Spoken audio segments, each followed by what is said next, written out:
प्रागैतिहासिक काल। इतिहास का विभाजन प्रागइतिहास प्री हिस्ट्री, आदि इतिहास प्रोटो हिस्ट्री एवं इतिहास हिस्ट्री 3 भागों में किया गया है। जिस काल में मनुष्य ने घटनाओं का कोई लिखित विवरण उद्धृत नहीं किया उसे प्रागैतिहासिक काल कहते हैं।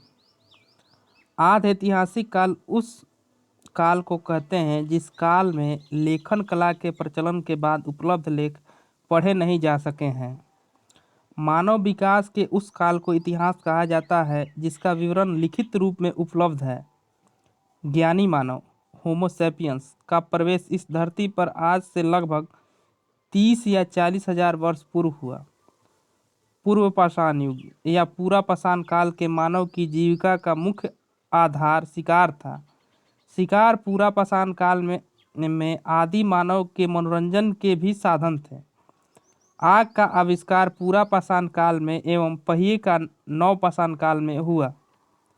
मनुष्य में अस्थायी निवास की प्रवृत्ति नव पाषाण काल में हुई तथा उसने सबसे पहले कुत्ता को पालतू बनाया।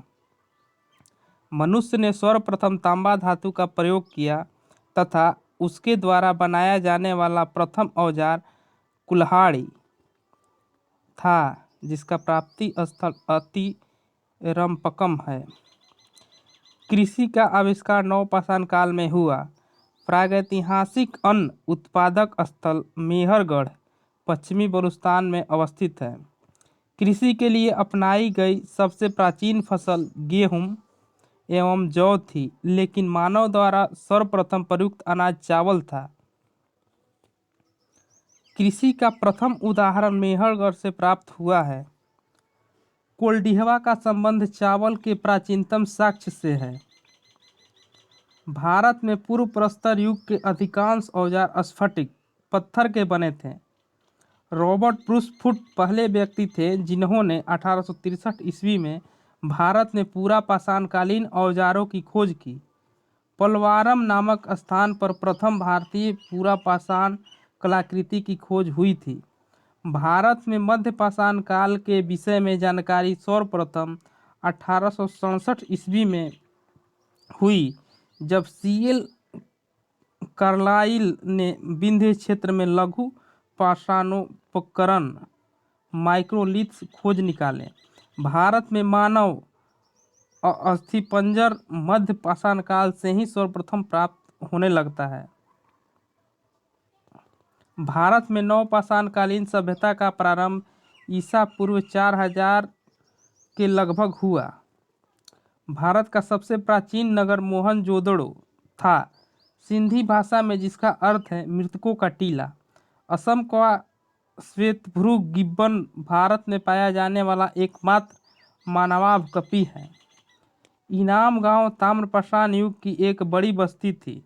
इसका संबंध जोरवे संस्कृति से है। भारत में शिवालक की पहाड़ी से जीवाश्म का प्रमाण मिला है। प्रागैतिहासिक काल में भीमबेटका गुफाओं के शैलचित्र के लिए प्रसिद्ध है। भारत में मनुष्य संबंधी सबसे पहला प्रमाण नर्मदा घाटी में मिला है। नोट: भारतीय नागरिक सेवा के अधिकारी रिजले प्रथम व्यक्ति थे जिन्होंने प्रथम बार वैज्ञानिक आधार पर भारत की जनसंख्या का प्रजातीय विविधीकरण किया। संस्कृति वर्तन: मालवा काला तथा लाल, बुर्जहोम धूसर, जोखे लाल, द नवपाषाण चमकीला धूसर, पूर्वी नवपाषाण भूरा लाल।